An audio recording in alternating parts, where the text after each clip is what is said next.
Respected students, welcome back everyone. आज का जो ये क्वेश्चन टॉपिक है, ये आपका जो सिनेरियो बेस्ड लॉजिकल राउंड है होता है या फिर मैनेजर राउंड जो होता है इंटरव्यू प्रोसेस में, इसमें ये 100% क्वेश्चन पूछेंगे। 5 कंपनी के इंटरव्यू आपने दिया तो उसमें से 4 कंपनी के जो सिनेरियो बेस्ड राउंड है उसमें ये क्वेश्चन पूछा जाता है। और ये जो क्वेश्चन है, इसका इतना डिटेल्स 15 पॉइंट्स में जो एक्सप्लेनेशन है, ये यूट्यूब का फर्स्ट वीडियो है। तो आज का क्वेश्चन क्या है? What will you do to make your power BI file performance wise better? Okay, तो एंड तक बने रहिए। और सबसे इंपॉर्टेंट बात है कि स्क्रीनशॉट निकाल के ले सकते हो, बट पूरा प्रॉपरली ये वीडियो एंड तक सुनो, क्योंकि इसमें बहुत इंपॉर्टेंट पॉइंट्स मैं बताने जाने वाला हूँ। ओके, जो आपको सुनने के बाद ही समझ में आएंगे। ठीक है, तो लेट्स स्टार्ट द वीडियो। पहली बात तो परफॉर्मेंस वाइज बेटर मतलब क्या होता है? तो उसका मीनिंग यह है कि आपके फाइल की साइज कम कैसे हो जाए। अगर आप प्रो अकाउंट यूज कर रहे हो, प्रो प्रीमियम, दो टाइप के अकाउंट्स होते हैं पावर बीआई सर्विस के। तो जो प्रो अकाउंट यूज कर रहे हो तो 1 GB के ऊपर आप पावर बीआई की फाइल नहीं बना सकते। तो उसके लिए जो फाइल की साइज है वो कम रहना बहुत इंपॉर्टेंट होता है। तो एक बहुत सिंपल एग्जांपल देता हूँ। दो मूवीज है मेरे पास। ठीक है, केजीएफ और आरआर। अगर केजीएफ 1 GB की है और आरआर 200 MB की है, तो जब मैं आपको ये मूवी टेलीग्राम पे सेंड करूंगा या फिर शेयरिट पे सेंड करूंगा, तो उसमें से जो आरआर वाली मूवी है वो तुरंत फास्ट आएगी, क्योंकि उसकी फाइल की साइज कम है, सिर्फ 200 MB है। केजीएफ 1 GB की है। तो जिसकी फाइल साइज कम थी आरआर मूवी की, तो वो मूवी आपको तुरंत आ गई। ठीक है, तो जैसे ये पावर बीआई की भी फाइल जो है हमारी पीबीआई एक्स फाइल, उसकी भी साइज जितना कम हो उतना इंपॉर्टेंट है, क्योंकि रीजन ये है, 3 चीजें होती है। एक है रिफ्रेश, दूसरा है पब्लिश और तीसरा है डिप्लॉयमेंट। रिफ्रेश को आप जब लगाते हो मैन्युअली या फिर शेड्यूली, जो होता है सुबह हम लगाते हैं मोस्टली 5 AM 6 AM को, अगर आपका डेटा डेली लोड हो रहा होगा तो उस वक्त वो तुरंत फास्ट रिफ्रेश हो जाएगा। इस वजह से पब्लिश मतलब जो काम आपने टोटली पावर बीआई का किया है पीवीएक्स फाइल में, एंड में वहां पे पब्लिश होता है तो वो तुरंत फास्ट हो जाए। या फिर डिप्लॉयमेंट के टाइम पे, प्रोडक्शन पे जब आप उसको लेके जाते हो तब। तो ये 3 चीज जो है, रिफ्रेश, पब्लिश और डिप्लॉयमेंट के टाइम पे तुरंत फास्ट हो जाए। इस वजह से हमारी पावर बीआई की फाइल जितनी कम होगी, जितनी कम साइज की होगी, उतना इंपॉर्टेंट है। ठीक है, तो ये 15 पॉइंट्स जो है वो बहुत इंपॉर्टेंट है। तो अभी मैं इसमें से एक एक एक्सप्लेन करूंगा। वीडियो थोड़ा लंबा होगा बट आपको बहुत हेल्प करेगा। तो पहला पॉइंट क्या है? Use major instead of calculate column.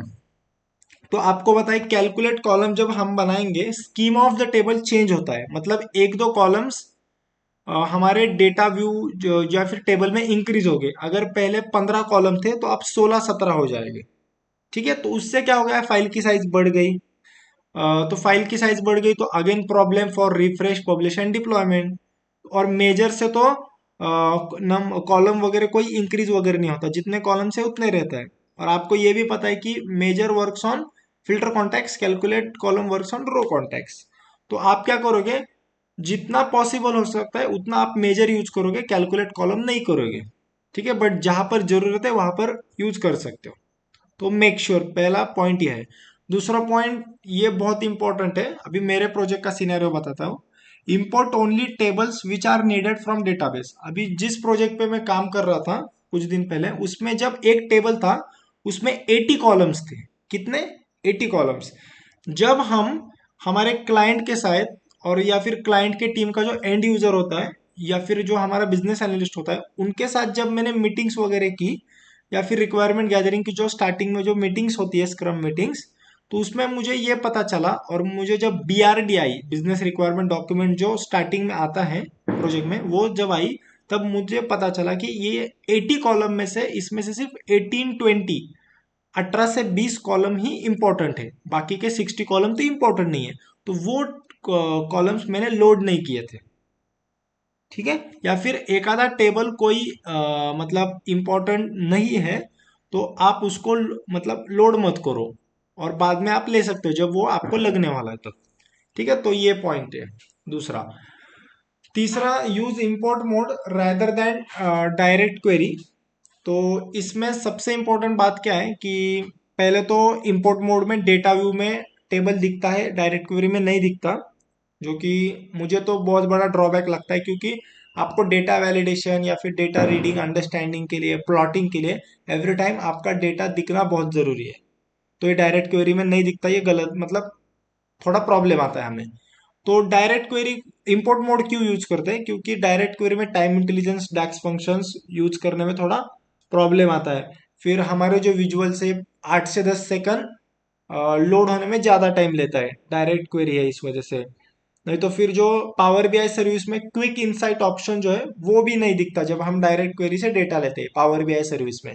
और सबसे इंपॉर्टेंट बात क्या है पता है क्या, कि डायरेक्ट क्वेरी का जो पाथ सोर्स होता है ना, वो हमारा मेन OLAP SQL सर्वर जो है वहां पे होता है। तो अगर आपने कुछ चेंजेस यहाँ पे की भी, तो क्या होता है, एवरी टाइम उसको उतना मतलब लेंथ जो है आपका जो source path main OLAP SQL server है वहां पर जाके हिट करके आना पड़ता है। तो वो बहुत प्रॉब्लम होता है, इंपोर्ट मोड में वहीं पे कॉपी हो जाती है, बट डायरेक्ट क्वेरी में थोड़ा प्रॉब्लम हो जाता है। अभी और एक सिंपल एग्जांपल देता हूँ। अगर आपका एक फ्रेंड 1 किलोमीटर पे रहता है और दूसरा फ्रेंड 10 किलोमीटर पे रहता है, तो अगर आपका कुछ काम होगा, तो आप जो 1 किलोमीटर पे जो फ्रेंड रहते हैं उनके पास तुरंत जा सकते हो आप, बट 10 किलोमीटर वाले को थोड़ा टाइम लगेगा। वैसे ही जो मैंने अभी डायरेक्ट क्वेरी का एग्जांपल दिया, कि उसका जो मेन सर्वर वगैरह वो OLAP SQL सर्वर है, तो उसको हिट करने, मतलब वहां पे जाने तक बहुत टाइम लेता है वो डायरेक्ट क्वेरी को। और उस वजह से हमारे जो विजुअल से 8 से 10 सेकंड बाद में लोड होते हैं, वो सबसे इंपॉर्टेंट प्रॉब्लम है। ठीक है, so that is the reason why we use import mode. But direct query का एक एडवांटेज बहुत अच्छा है, कि अगर कोई डमी टेबल होगा या फिर ऐसा टेबल जो ज्यादा आपको मतलब इंपॉर्टेंट नहीं है, तो अगर उसको रिफ्रेश करना है तो उसको खाली आप डायरेक्ट क्वेरी से ले सकते हैं। ये बहुत क्योंकि डेटा व्यू में दिखता नहीं है, इस वजह से वो थोड़ा फास्ट रिफ्रेश होगा। तो ये खाली एक ही एडवांटेजेस है। सेम यूज ऑफ रेफरेंस और डुप्लीकेट, ये पावर क्वेरी के कंसेप्ट है। यहाँ पर भी जब आप मेन टेबल से रेफरेंस डुप्लीकेट बनाओगे, तो रेफरेंस का मतलब फायदा यह है कि जब मेन टेबल में कुछ चेंजेस हो गए तो रेफरेंस में दिखेगा, डुप्लीकेट में नहीं दिखता। रेफरेंस में अप्लाइड स्टेप्स नहीं दिखते, डुप्लीकेट में दिखते हैं। और सबसे इंपॉर्टेंट, सेम जो मैंने डायरेक्ट क्वेरी इंपोर्ट मोड को बताया वही बताता हूँ।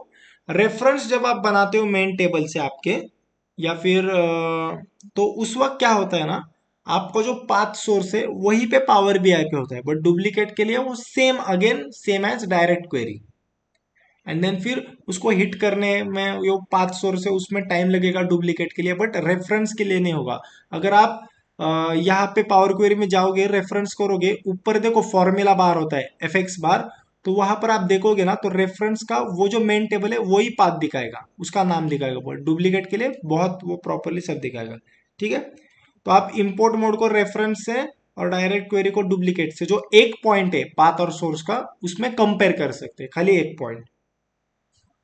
अभी फिफ्थ पॉइंट आ गया, यूज लाइट कस्टम विजुअल्स। तो कौन से कस्टम विजुअल्स लाइट है या फिर हेवी है, ये आपको कैसा पता चलेगा। पहले तो when it comes to custom visuals, आप ऐप सोर्स से, मतलब आपका जो अकाउंट होता है प्रो अकाउंट, जो देखो यहाँ पे राइट साइड में आपको पावर बीआई में दिखता है वो, तो जब आप ऐप स्टोर से लेते हो, जो सर्टिफाइड है माइक्रोसॉफ्ट सर्टिफाइड या सर्टिफाइड जो विजुअल्स है, वही आप ले लो सिर्फ। और जो सर्टिफाइड विजुअल्स आप जब यूज करोगे, उसमें देखो कि कौन सा विजुअल कितना सेकंड ले रहा है लोड होने के लिए। वो कहाँ से देख सकते हैं आप, परफॉर्मेंस एनालाइजर एक ऑप्शन होता है हमारे पावर बीआई में, व्यू रिबन में होता है परफॉर्मेंस एनालाइजर, सिंक स्लाइसर के बाजू में।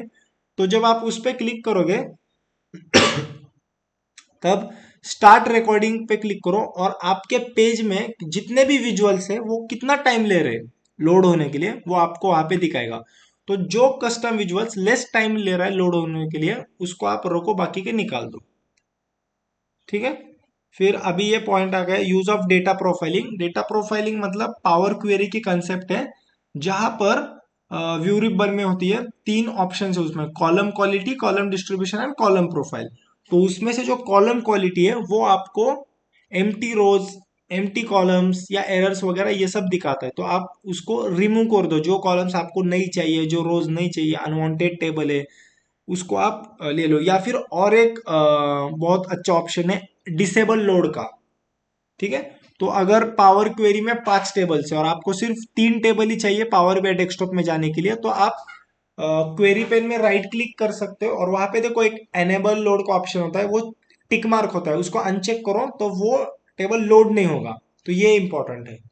और ये देखो यूज मर्ज कॉलम, मतलब फॉर एग्जांपल ऐसा 3 कॉलम्स है, फर्स्ट नेम, मिडल नेम और लास्ट नेम के, तो उस वक्त क्या कर सकते हो, आप तीनों को मर्ज कर दो और एक ही कॉलम बनाओ उसका फुल नेम का। क्यों आपको मतलब 3 3 कॉलम चाहिए, उससे डेटा टाइप भी एक ही डिफाइन होगा। तो डेटा टाइप तो बहुत इंपॉर्टेंट होता है, तो वहां पे आपको हेल्प होगा। ये एक यूज ऑफ स्विच डैक्स। ये जो है ना, यहाँ पर मतलब क्या कर सकते हैं पता है क्या, आप एक स्लाइसर लेके उस स्लाइसर में 10 12 चीजें पास कर सकते हो जो आपने मेजर्स बनाए, और एक ही कार्ड में दिखा सकते हो। तो वहां पे क्या हुआ, use of only 2 visuals has happen. और जो मतलब जगह जो बहुत लग रही थी आपके फुल पेज पे, तो वो सिर्फ दो ही मतलब बाजू में एक कॉर्नर में आप उसको लेके जा सकते हो।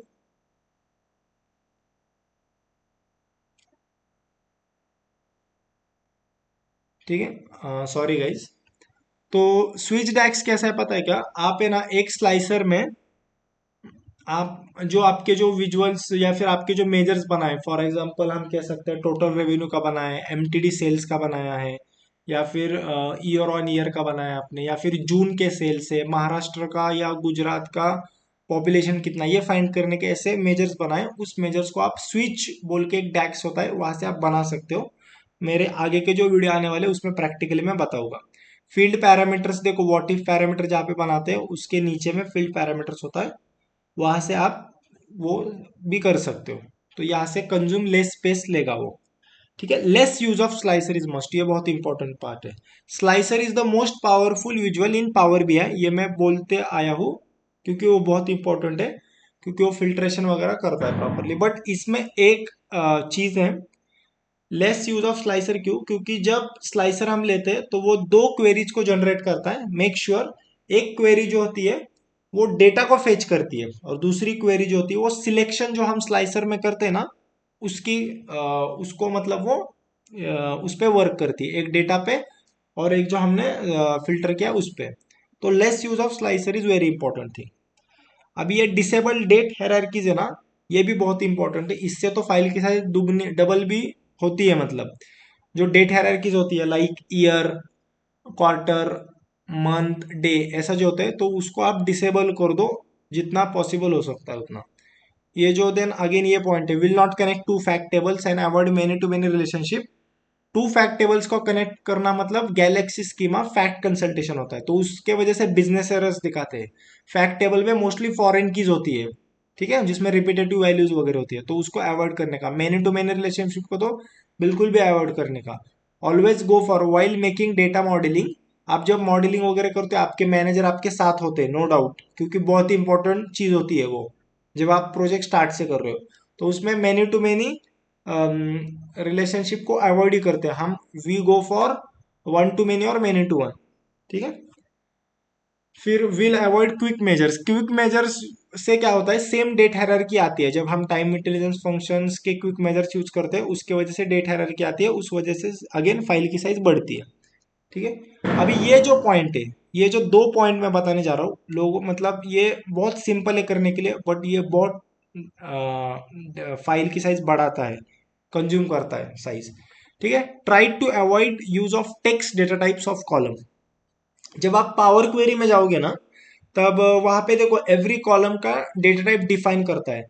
तो जहां पर जरूरत है वहां पर तो आपको टेक्स्ट रखना ही पड़ेगा, बट जहां पर जितना इग्नोर कर सकते हैं उतना करो। ये टेक्स्ट के वजह से बहुत मतलब बहुत फाइल की साइज बढ़ती है। ठीक है, डेट हायरार्कीज होगा, टेक्स्ट होगा।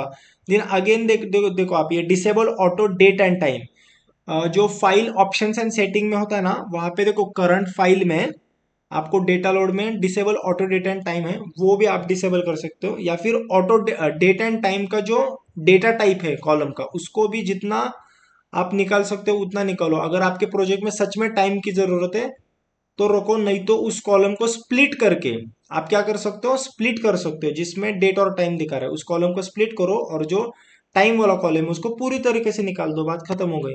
और डेट ही दिखा दो अगर जरूरत नहीं है तो। ये बहुत इंपॉर्टेंट, टेक्स्ट डेट टाइम का ये बहुत फाइल की साइज कंज्यूम करता है। ठीक है। Use of book marks and button. Button तो देखो हम क्या करते हैं पता है क्या, फर्स्ट पेज पे मोस्टली लगाते हैं टेक्स्ट बॉक्स बटन वगैरह।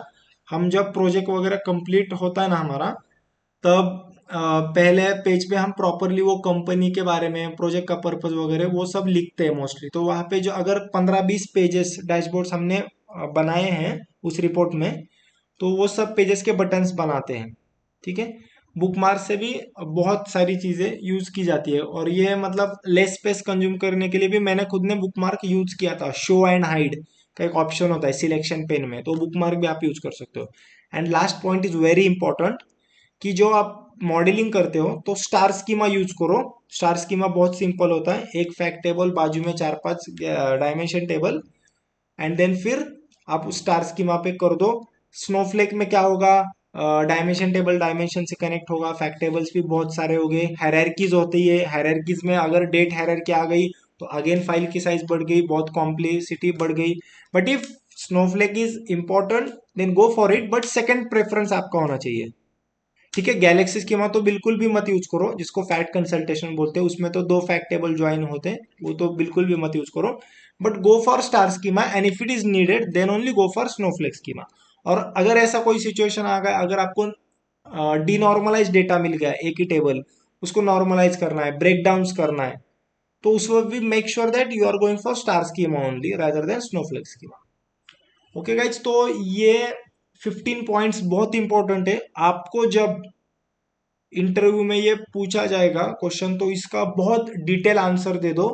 एटलीस्ट 8 से 10 मिनट इस पे बोलो, और ये क्वेश्चन पूछने के बाद इंटरव्यूअर आपको फ्रीडम देता है बोलने के लिए, ये मैं गारंटी कह सकता हूँ। क्योंकि ये बहुत कॉम्प्लिसिटी, मतलब बहुत ही अलग टाइप का क्वेश्चन है, लॉजिकल क्वेश्चन है कि आप क्या क्या कर सकते हो। और 15 पॉइंट से 15 में से आप 5 तो पॉइंट बोल सकते हो, 10 तो बोल सकते हो, मैं तो बोलता हूँ एटलीस्ट 5 तो बोल सकते हो। और वो डिटेल में बताओ, मैंने हर एक एक चीज इंपॉर्टेंट प्रॉपरली बताई है। अगर आपको कुछ डाउट वगैरह जॉब वगैरह में हो रहा है तो ये मेरा व्हाट्सअप नंबर है, या कोर्स वगैरह अगर पर्सनल लेवल पे करना होगा तो ये मेरा व्हाट्सअप नंबर है, आप मुझे कांटेक्ट कर सकते हैं। ठीक है guys. So thanks for watching till and. अगर आपको वीडियो अच्छा लगा तो लाइक करो, एंड किसी के साथ शेयर कर सकते हो जिसको मतलब चाहिए वगैरह। ठीक है। Thanks for watching till and subscribe my channel.